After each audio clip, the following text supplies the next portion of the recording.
Ce journal vous est offert par le FPI, Fonds des promotions de l'industrie, votre partenaire privilégié pour la réussite de vos projets.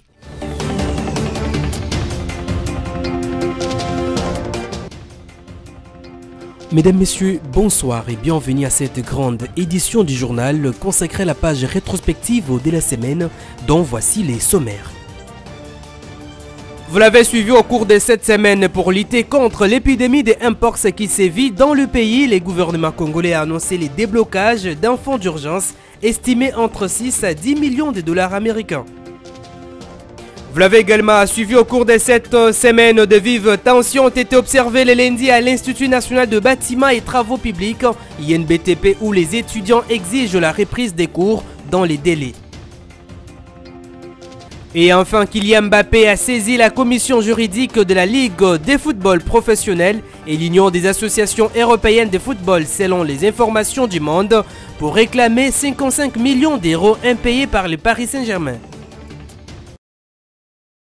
La République démocratique du Congo renoue avec la production locale de grandes marques internationales de limonaderie et autres boissons sucrées.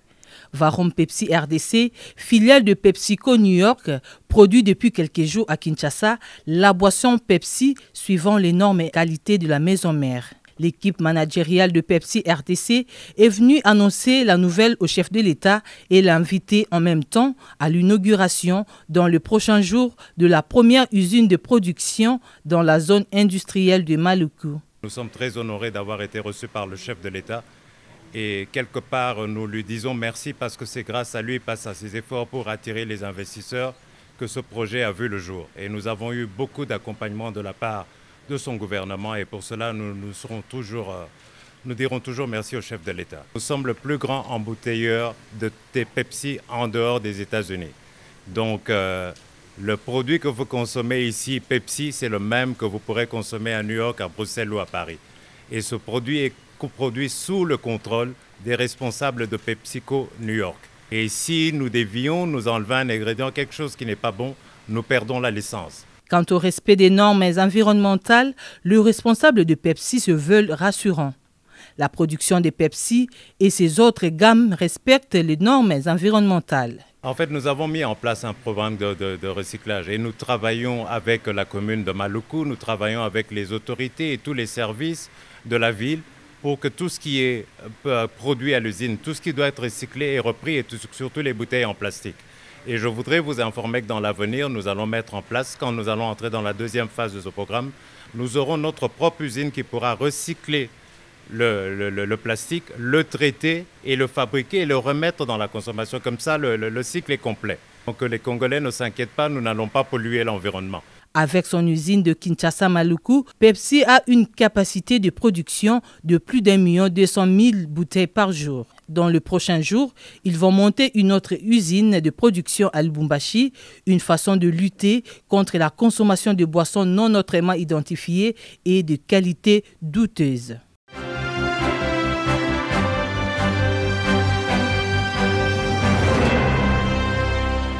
Et le gouvernement tenait à rassurer la population sur l'ensemble des mesures qui sont prises, mais également au niveau du gouvernement sur instruction de son Excellence Monsieur le Président de la République, chef de l'État, son Excellence Félix Antoine Tshisekedi Tshilombo. Nous avons tenu au niveau du ministère des Finances à disponibiliser les ressources qui vont aider à ce que nous puissions attaquer ces fléaux avec l'accompagnement de nos partenaires. C'est pour cette raison que nous avons eu cette séance de travail pour disponibiliser un montant en premier lieu qui va aller de 6 à 10 millions de dollars pour une prise en charge urgente de la situation. La décision du ministère des Finances d'accompagner cette riposte est vraiment cruciale. Cruciale parce que nos partenaires nous regardent, ils voient bien que le gouvernement lui-même prend la chose entre les mains et en ce moment-là, tous les partenaires se mettent à bord. Donc cela veut dire que le pas que le gouvernement fait est très important et donne suffisamment de direction pour que les partenaires puissent être tous embarqués. Nous avons le CDC Afrique qui mobilise beaucoup de ressources au niveau continental et au niveau international et nous sommes certains qu'avec les mesures que nous avons prises, les mesures barrières que nous annonçons, et toute la procédure de vaccination qui va se mettre en mouvement, nous allons endiguer ce fléau. C'est toujours gratifiant de voir un leadership exemplaire, surtout en cas d'une épidémie comme celle-ci. Nous avons eu des entretiens avec toutes les autorités de la RDC, à commencer par le président de la République, que j'ai rencontré à Harare. Nous avons eu à faire des longues séances de travail avec le ministère de la Santé sous le leadership de son Excellence, Monsieur le Ministre. Nous avons rencontré la Première ministre aujourd'hui et en venant rencontrer le ministre des Finances, après cette séance de travail fructueuse, il nous annonce très clairement cette enveloppe entre 6 à 10 millions de dollars, dont le premier décaissement pourrait commencer à partir de demain, pour répondre à cette épidémie. Nous avons pris des mesures de notre côté.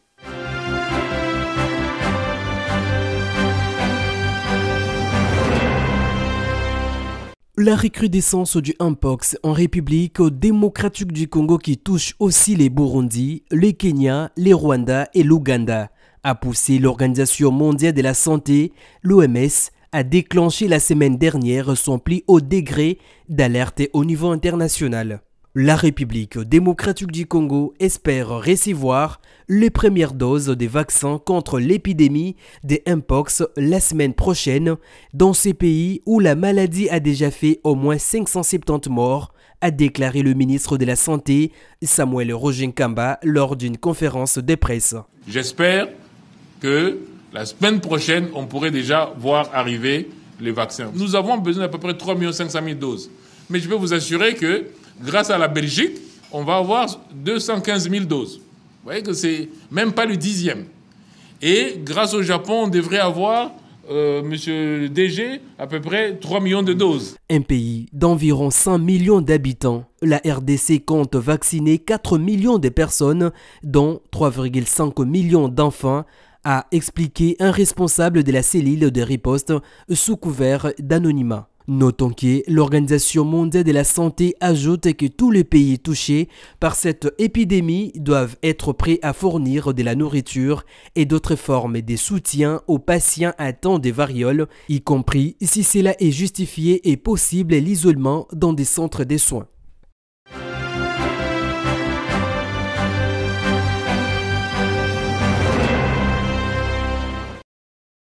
L'épidémie de Mpox monte en puissance. La République démocratique du Congo est passée de 81 cas suspects à plus de 100 cas suspects, dont 21 confirmés et 2 décès déjà enregistrés à Kinshasa, une situation qui met l'intégralité de la population en danger. Sur ce, le ministre provincial de la Santé, le docteur Patricien Gongo, met en garde pour ne pas être surpris par cette maladie très dangereuse. Maladie oyo babengi na kombo Mpox, pona komi batela na yango, il faut to sukolaka maboko na biso régulièrement, to éviter to lingate kokutana na nyama oyo asa kufi osimba ye, to belisa nyama oyo babengaka viande bukanye, nyama ya kokauka soki oza kolamba yango tokisa yango makasi, to éviter eloko oyo babengi rapport sexuel non protégé, parce que maladie oyo azali akoki pe kozala transmise par rapport sexuel non protégé. Yango nde soki olingi kosala rapport sexuel, lata préservatif. Il faut tous se vacciner. Na vaccin à Mpox, oyo gouvernement congolais a disponibilisé na ba zone et na ba aire de santé nyonso ya ville Kinshasa. Notez que 7 zones de santé sont concernées par cette épidémie, à savoir la zone de santé de Lansele et Barumbu avec 3 cas chacune, de Limete avec 7 cas, Kinkole 2 cas, Kassavubu 4 cas plus 1 qui s'est ajouté, Ngiringiri 1 cas. Sachant que la maladie est contagieuse, aussitôt que vous constatez les effets tels que les maux de tête excessifs, une douleur aux articulations, les fortes fièvres, rendez-vous le plus vite que possible dans un centre de santé les plus proches pour une prise en charge. Un bon entendeur s'aligne.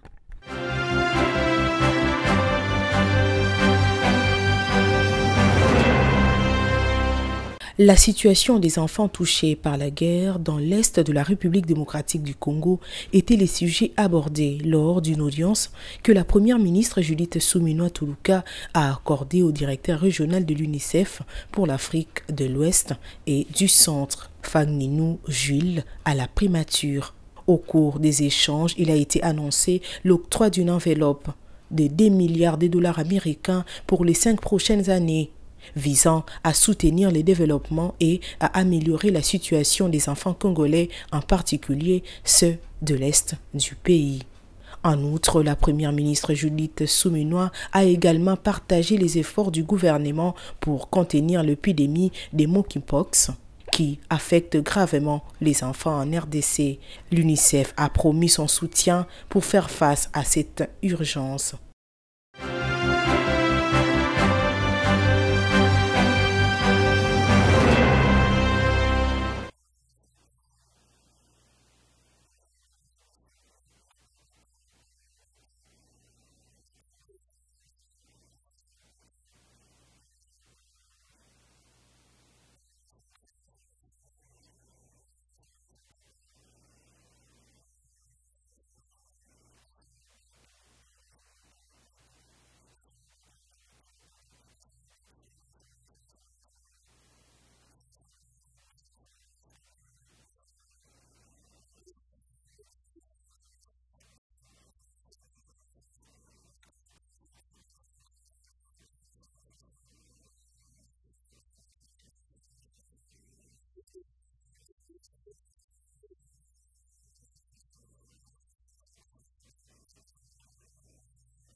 Devant 92 directeurs de prison venus de toutes les provinces de la République démocratique du Congo, le patron de la justice congolaise, Constant Mutamba, a dans son discours ferme et sans équivoque exprimé son mécontentement face à la situation actuelle, pointant du doigt les nombreuses irrégularités observées dans la gestion des prisons, tout en insistant sur la nécessité de redresser ces dysfonctionnements pour garantir des conditions de vie plus humaines aux détenus.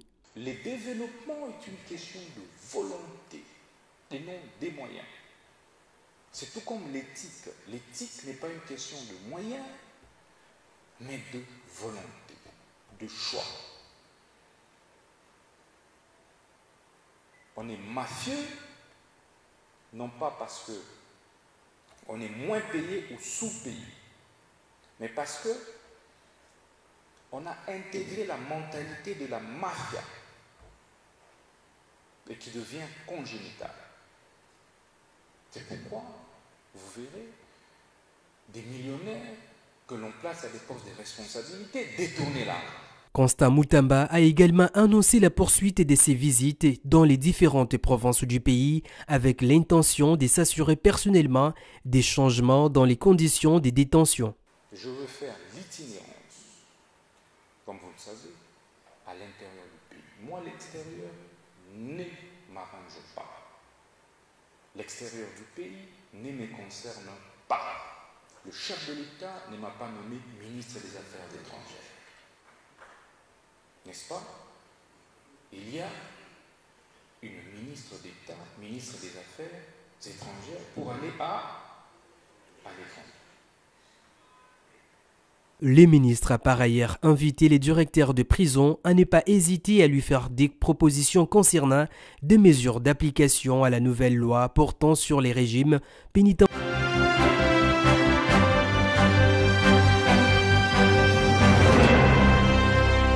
Nous sommes des magistrats. Entre le SSM et le ministère de la Justice, Il n'y a jamais eu de mur, il n'y en aura jamais. Avec celui qui est là, avec tous ceux qui ont précédé, même avec tous ceux qui viendront, parce que nous sommes les deux mamelles d'un même corps. Rentrons aux fondamentaux et faisons en sorte que nous ne puissions pas donner l'occasion à l'opinion de croire qu'il y a des problèmes individuels, de croire qu'il y a des frictions, parce que nous, en tant que bureau, parce que c'est nous qui portons la magistrature, s'il y avait un problème, c'est nous qui serions au courant qu'il y a un problème. À notre niveau, que ce soit en privé, que ce soit en public, il n'y a jamais eu de friction. Et vous devez aussi savoir, même dans vos ressorts, entre les hommes, il peut y avoir des problèmes, mais ce qui donne la hauteur, c'est la façon avec laquelle nous pouvons faire face à ces problèmes-là.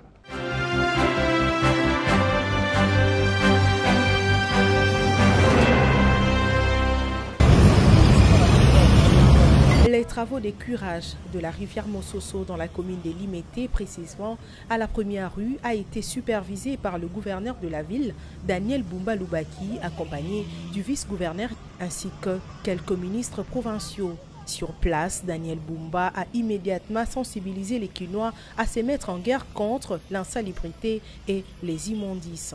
On enseigne les leaders d'opinion, acteurs politiques, leaders communautaires, dans l'église. Donc on est même armé côté Mamboyo. Pobissonion, surtout ça les longs. Les affaires gouvernement provincial Kakaki. Les affaires de Bissonion. Enseigne la Tigonion soit comprendre que vous décrétez état d'esprit à guerre contre la saleté, guerre contre l'immondice. Côté la Bissonion soit affaire à Kinshasa au Boka, ils ont considéré Bissonion soit. Notons que ces travaux sont lancés dans le cadre de l'opération Coup des poings visant à débarrasser la ville-province de Kinshasa de plus de 3 millions de déchets et permettre aux Quinois de vivre dans un environnement sain.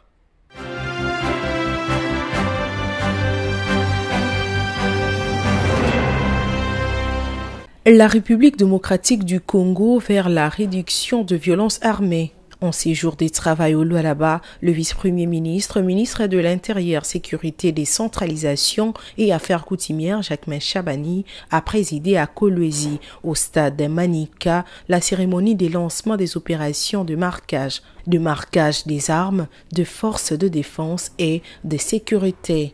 Dans son discours, le patron de la sécurité a invité les acteurs impliqués dans ces processus à veiller au contrôle régulier de toutes ces armes. À titre symbolique, Jacquemain Chabani a fait une démonstration du premier marquage d'armes devant tout le parti prenant à ces processus.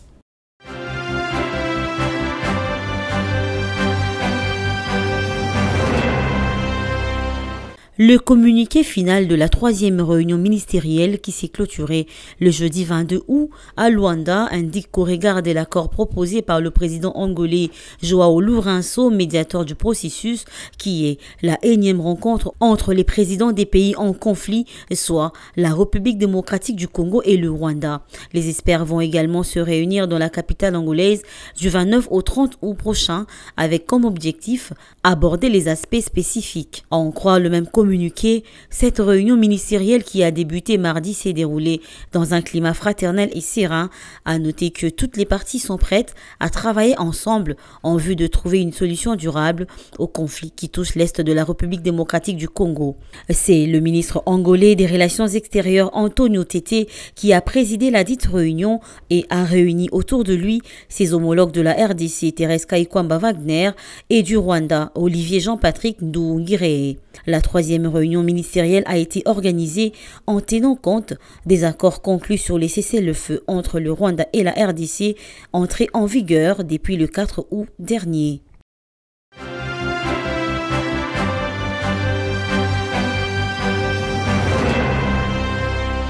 Les tensions continuent à monter au sein de la famille politique du président de la République, UDPS. Kabuya, désormais privé de ses fonctions, a livré ses 4 vérités en face.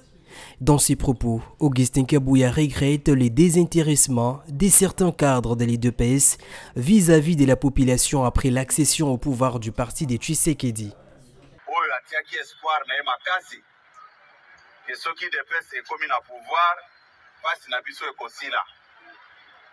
Lelo IDPS to komi na pouvoir comportement na biso eza ko s'intéresser lisusu te na o etali population to komi ko s'intéresser na ba avantage personnel na biso intérêt personnel na biso avec la politique d'autres toi de là que j'y me mets.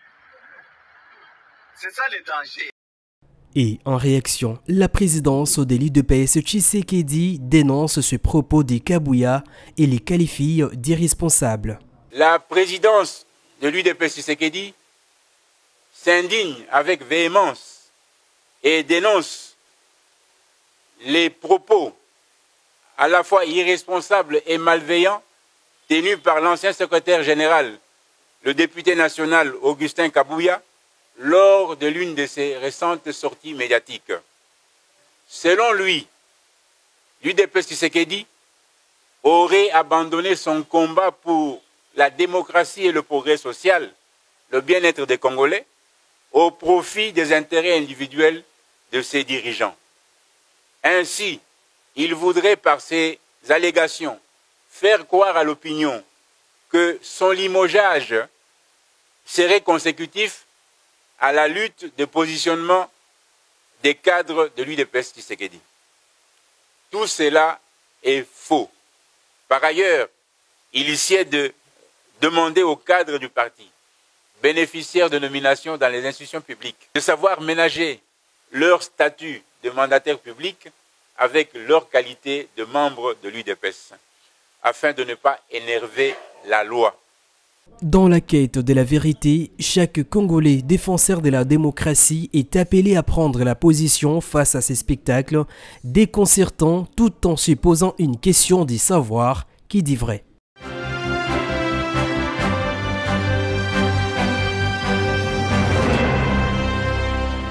Nous sommes à l'Institut national de bâtiments et travaux publics, INBTP en sigle, où plus de 2 mois se sont écoulés que les activités ont été suspendues par l'ensemble du personnel de cet institut pour cause d'un paiement. 2 pneus brûlés, voitures calcinées, comme vous pouvez les constater dans ces images, c'est la colère des étudiants de cet établissement qui exige la reprise des cours dans les délais. Interrogé sur place, les délégués Mukingeshai Kangikai Gaston a éclairé sur cette situation.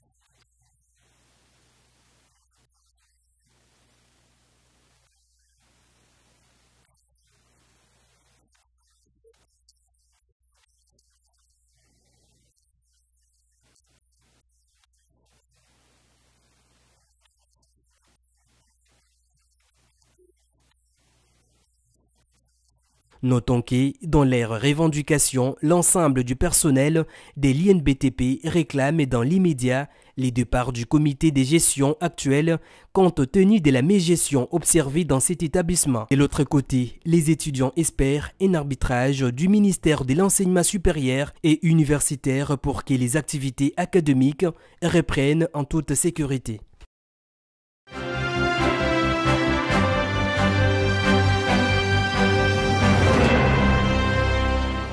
Ça ne se passe pas seulement dans la capitale Kinshasa, c'est une décision qui doit être mise en œuvre partout en République démocratique du Congo. Le maire de Matadi a emboîté les pas. Dominique Nkodiambete a confisqué le lundi 19 août dernier les appareils musicaux qui occasionnent la nuisance sonore dans la ville.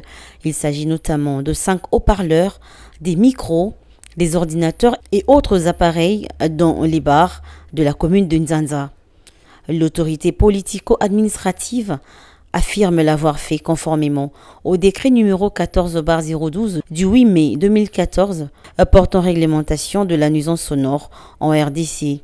Allons croire, cette opération est aussi une occasion pour lui de suivre et appliquer les instructions de sa hiérarchie, en l'occurrence le ministre de la Justice Constant Moutamba, relative à la lutte contre la pollution sonore et le tapage nocturne. Je cite, « Le ministre de la Justice est revenu sur les nuisances sonores et tapage nocturne avec des bars et des églises. Au niveau de la province, le gouverneur insiste pour que la paix règne.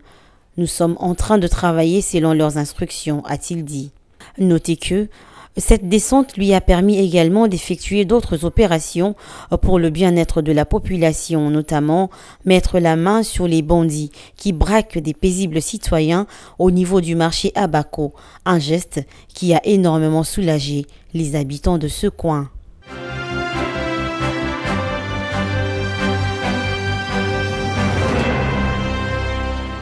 Il fait déjà beaucoup parler de lui sous ses nouvelles couleurs. Au Real Madrid, Kylian Mbappé n'en a pourtant pas totalement fini avec son ancien club. D'après les informations du journal Le Monde, l'attaquant de l'équipe de France a saisi plusieurs instances du football, la Ligue de football professionnel et l'Union des associations européennes de football pour récupérer près de 55 millions d'euros d'impayés par les Paris Saint-Germain. Kylian Mbappé réclame ces 3 derniers mois des salaires ainsi qu'une partie de ses primes au Paris Saint-Germain. 55 millions d'euros bruts au total que le club parisien, dont il a porté les couleurs de 2017 à 2024, ne lui aurait pas versé. Après une mise en demeure adressée à mi-juin aux dirigeants du Paris Saint-Germain, les champions du monde 2018 passent à la vitesse supérieure. D'après le journal Le Monde, l'attaquant a signalé les faits le 8 août à la commission juridique de la Ligue de football professionnel. Les Paris Saint-Germain s'exposent à des sanctions si les accusations sont fondées. La commission juridique de la Ligue de football professionnel a le pouvoir de prononcer une interdiction de recrutement en cas de défaut de paiement vis-à-vis d'un joueur. Ce journal consacré à la page rétrospective de la semaine touche à sa fin avant tous les rappels de principaux titres. Vous l'avez suivi au cours de cette semaine pour lutter contre l'épidémie de Mpox qui sévit dans le pays. Le gouvernement congolais a annoncé les déblocages d'un fonds d'urgence estimé entre 6 à 10 millions de dollars américains. Vous l'avez également suivi au cours de cette semaine. De vives tensions ont été observées le lundi à l'Institut national de bâtiments et travaux publics, INBTP, où les étudiants exigent la reprise des cours dans les délais. Et enfin, Kylian Mbappé a saisi la commission juridique de la Ligue de football professionnel et l'Union des associations européennes de football, selon les informations du Monde, pour réclamer 55 millions d'euros impayés par le Paris Saint-Germain.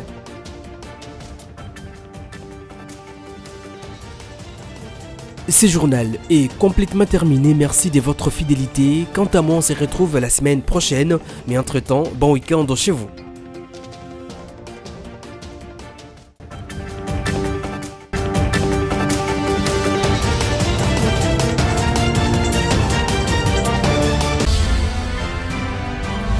Ce journal vous a été offert par le FPI, Fonds de promotion de l'industrie, votre partenaire privilégié pour la réussite de vos projets.